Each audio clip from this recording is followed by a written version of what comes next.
Hello everyone, once again welcome back to the channel. दिनैनि गोदान video नोंथां बयखौबो गोसो गोथारै बरायदों। लोगोसे आसा खालामो इसोरनि अननायाव नोंथां बयबो मोजां दं। मोनसे खोथा गोसो होनो गोनां बाथ्रा प्रमद बर' बिथांनि सैथो बाथ्रा जे दिनैनि दिनाव प्रमद बर' बिथाङा मानो सिरि थादों। जोंनि हारियाव जा नुजाथियो जा कनस्पिरेसिनि गेजेरजों जायफोर जाथायफोरा जालाङो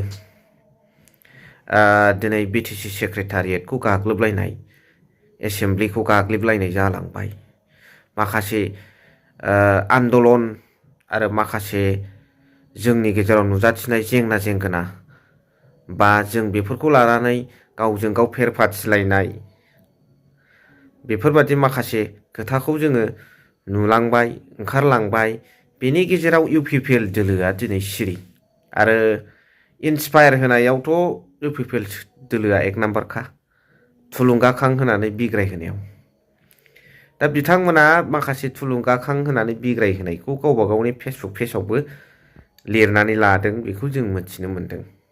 दा बेवहाय नोंथांमोना खेबफ्रोमबो राजखान्थियारि नोजोरजों नायनानै हाग्रामा महिलारि बिथांखौल' नोंथांमोना गोरोन्थि मावनाय नुहुरोब्ला बिथाङा गोरोन्थि मावाखैब्लाबो बिथांखौ गोरोन्थि हमहरोब्ला दिनै बेफोर रायजो राजाफोरनि थाखाय बेसे गनायथाव आरो दिनैनि समाव बेफोरबादि गोबां नंबाबो नङाबाबो गेना गोरोन्थिखौ बिथांमोना हाग्रामा महिलारि सारनि सायाव जाबसिनबाय थादों।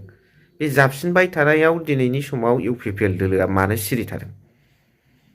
बिथांमोनाथ' माबा नङा माबा मोनसे बुंथारनांगौमोन हयथ' रायजो राजाफ्राबो बे खोथाखौ सानदों जानांगौ।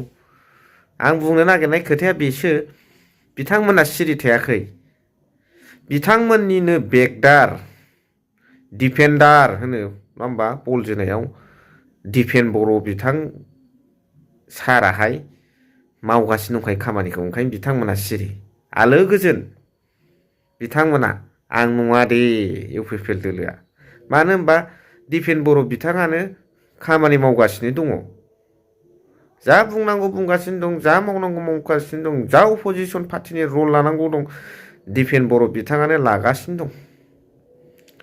नों बावहाय अपोजिसननि रलखौ इउपिपिएल दोलोनिफ्राय देखायलायनाङा मानो होनबा डिफेन बर'आनो लागासिनोखा नालाय। दा बेवहाय डिफेन बर'आ गाव बुजिनांगौमोन माखासे खोथाया जे बेना बै समनिफ्रायनो पलिटिकेल एंगेलजों फैगासिनो दङ बे खोथाखौ गाव मोनदांना मोनदाङाखै गावनि खोथासै खिन्थु रायजो राजाफ्राथ' मोनदांदों। दिनैनि समाव प्रमद बर' बिथाङा बेफोरबादि जाथायखौ नुनानै एसे एनैब्लाबो सिरि थाग्रा नंखाथारा नाथाय सिरि थानायनि खारना मा बिथाङा बेगदार फाथायजोबखाबाय बेगदारफ्रासो बेखौ खामानि मावगोन।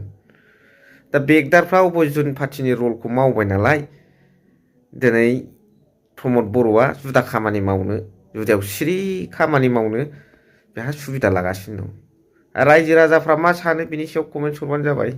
दिनैनि थारिखआव डिफेन बर'आ बुंदों एसटि सिडुल ट्राइब होननाय बुस्थुआ हारिनि मोनसे मर्यादा सनमान गोनां कनस्टिटिउसनजों होजानाय बे ओरै राजनितिक नङा होननानै हा बेखौलाय रायजो राजा बयबो आइ आफा मिथिखागौ कनस्टिटिउसनासो बेखौ भारत संबिधाना मर्यादा होदों जोंनि मोजांनि थाखाय बेलाय राजनितिक नंखाया नोंथाङासो राजनितिक खालामहोनानै फिरफिला लाहोनानै डेम'क्रेटिक लाइनजों आन्दलन खालामनायाव नन भायलेन्सजों आन्दलन खालामनायाव थुना होनानै गरम जाहोनानै भायलेन्स खालामहोदों सियार टेबोल ग्लास न' बां जोख्रुब बुख्रुब खालामहोदों बिटिसि एसेमब्लिखौ।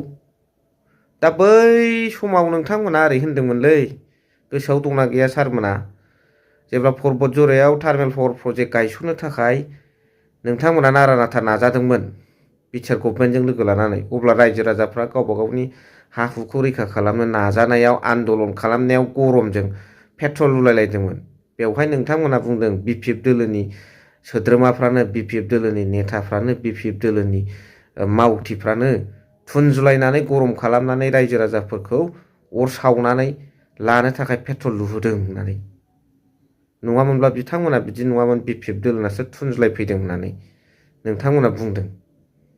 गरम जानायखौ। नाथाय दिनैनि समाव मा नोंथांमोना गावबा गावनि गोरोन्थिखौ स्वीकार लानो बादों नामा? गोरोन्थियानो जेबो गैयैसो। बै समाव नोंथांमोना बिपिएफखौ थुनज्लायनानै पेट्रल होदोंबाय। दिनैनि समाव बे बिटिसि एसेम्बलि बुख्रुबनायखौ नोंथांमोना थुनज्लायनानै बुख्रुबहोदों होननायखौ मानो गनायनानै लानो हायाखै? मानो गनायनानै लानो हायाखै? रायजो राजाफोरा बिनि सायाव कमेन्ट हरबानो जाबाय। स' गुसुथारबो भिडिअखौ जेखिनियावनो दोनथ'बाय। थेंक इउ भेरि माच फर वाचिं। लाभ इउ अल।